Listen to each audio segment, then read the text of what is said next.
The New York Mets win Game 2, and it comes down to a winner-take-all Game 3 Sunday night at Citi Field.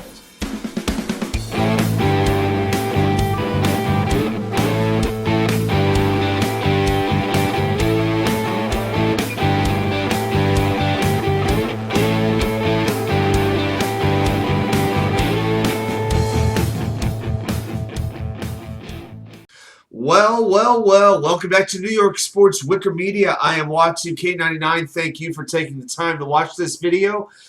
Well, as of about 3 minutes ago, the Mets have defeated the San Diego Padres 7-3, a game that felt a whole lot closer than that final scores indicated. Oh my gosh, never a doubt. Yeah, never a doubt. I have to say this.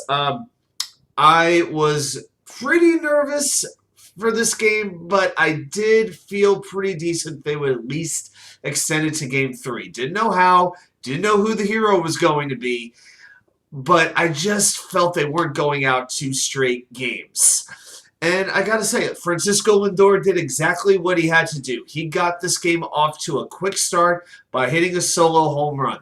That was big. Lindor and Alonso needed to do something tonight. The 2 superstars, and they both hit home runs. So big. And Blake Snell, I got to tell you, I wasn't too impressed with what I saw from him. He was really missing a lot, particularly his pitches. They were going low and in, but he was usually able to work his way through it.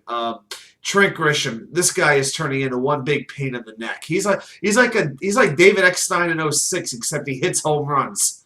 I mean, hitting 185, and he's hit 2 home runs off now Scherzer and now DeGrom. I mean, just unbelievable. But here's the thing. Of course, I'm thrilled that they won. I'm excited for Game 3. I'll be ready to go. I'll be enthusiastic. I'll be biting my nails with every pitch. But the Mets are still not playing the kind of baseball that they need to play. They showed some signs tonight. You know, Mark Canha, I got to give a lot of credit to a couple guys. Mark Canha, grinding out that 10-pitch at bat, which led to a walk. And then that was actually at that point the 9th walk San Diego had thrown. So the San Diego is really putting a lot of Mets runners on. And up until that inning, I think it was the 7th inning, the Mets just really weren't taking advantage of it the way that they could have. But then Jeff McNeil with his double, that was when you had to start feeling good. That made a 3-2 game 5-2. Then you had a Eduardo Escobar single, Daniel Vogelback sac fly, which made it 6-2 and 7-2 respectively. And with Edwindiaz coming into that game for the top of the 7th, it was really uncertain. The Mets really had to get that insurance. I mean, Diaz went about 45, 50 minutes in between throwing pitches in this game. So it was really important to get those extra runs. Little did we know just how pivotal they would be as we went on to the 9th inning. Adam Ottavino we got the very shaky Ottavino. The Mets have a lot of relievers where they are either really on or they are just off. And there is not much middle ground. Well, today was bad Ottavino. You know, the Padres did load the bases. He even walked in a run, but he did get Josh Bell to ground out to clinch the game. So I wanted to give Canha some credit. Brandon Nimmo went 3 for 4, but amazingly enough, he didn't even score a run. Think about that. The Mets scoring 7 runs, but Brandon Nimmo did not score one of them. Pretty surprising. So, but there's still the fundamental things that are scaring me. One of the things that really bothered me was Thomas Nido not being able to, he did a couple things that bothered me.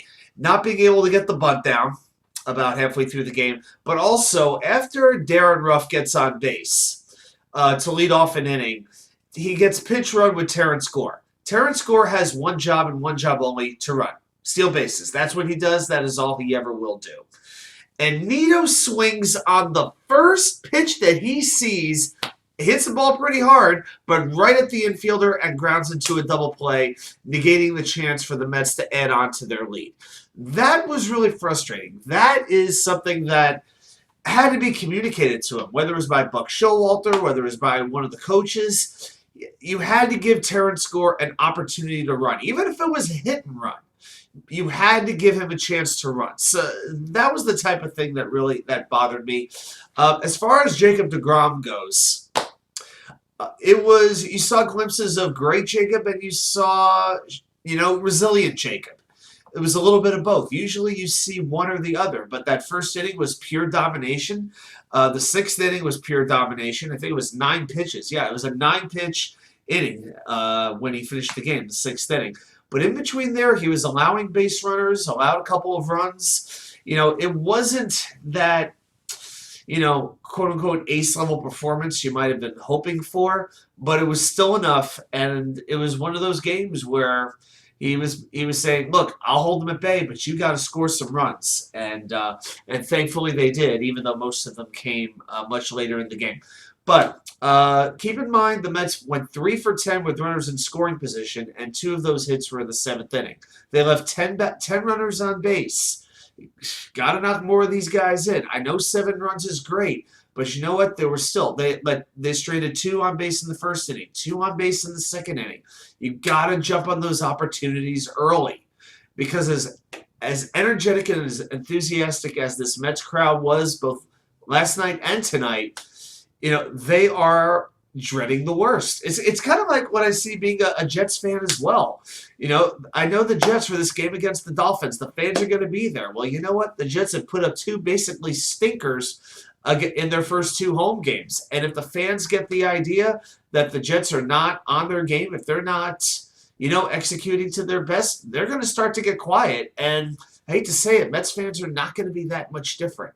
So getting off to those quick starts, it's so important to keep that crowd with them. And 1 or 2 other things I wanted to point out. So the Mets had lost 6 of their last 7 playoff games, including 4 in a row at home. 4 home playoff losses in a row. That streak is now over, and it feels very good to break that streak. It feels very good.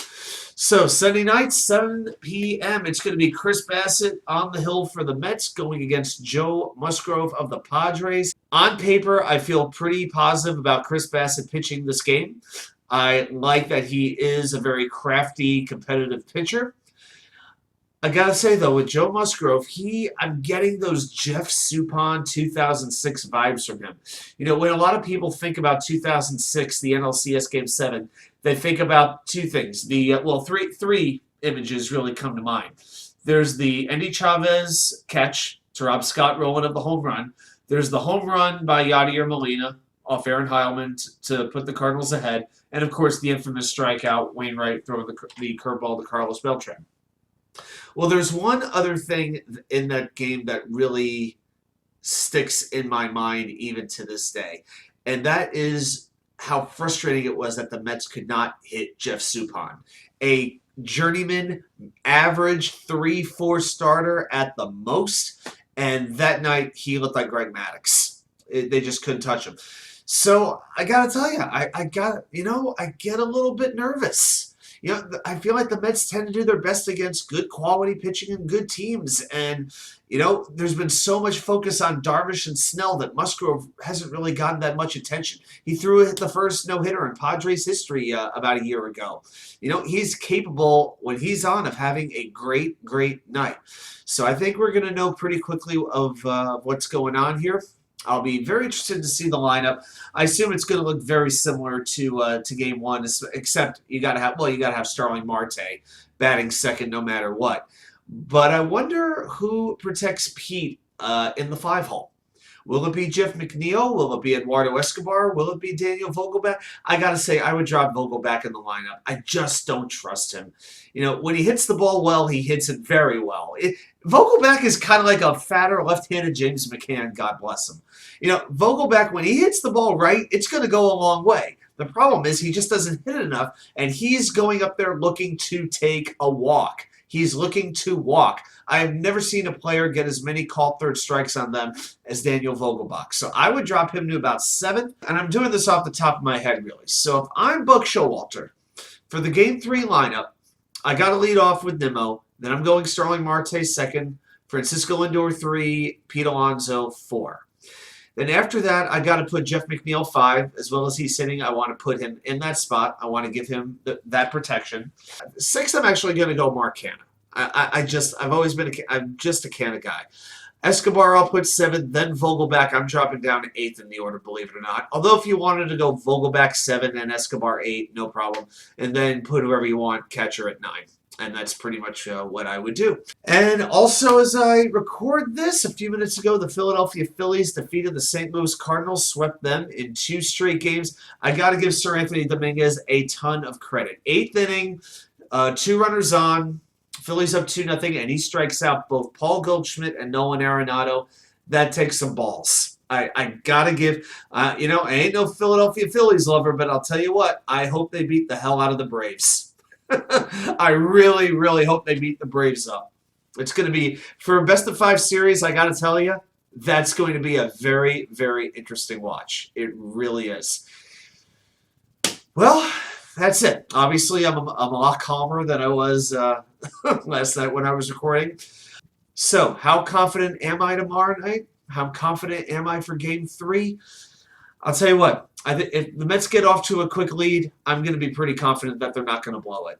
I really do. I have a lot of respect for San Diego. They are a pain-in-the-neck matchup. They're a little bit like the Braves almost with all these home runs that they hit. They are annoying. They're not as deep as the Braves, but boy, they got some power. They really, really do. And, that's why it's going to be so important for the Mets to get any insurance runs that they can, because we've learned the Padres are never out of a game. It's not going to be over until that 27th out gets recorded, hopefully by Edwindiaz. And he did throw 28 pitches tonight. Hopefully he still feels good to go for Game 3, because I'd be very surprised if the Mets don't need him at some point in this game. All right.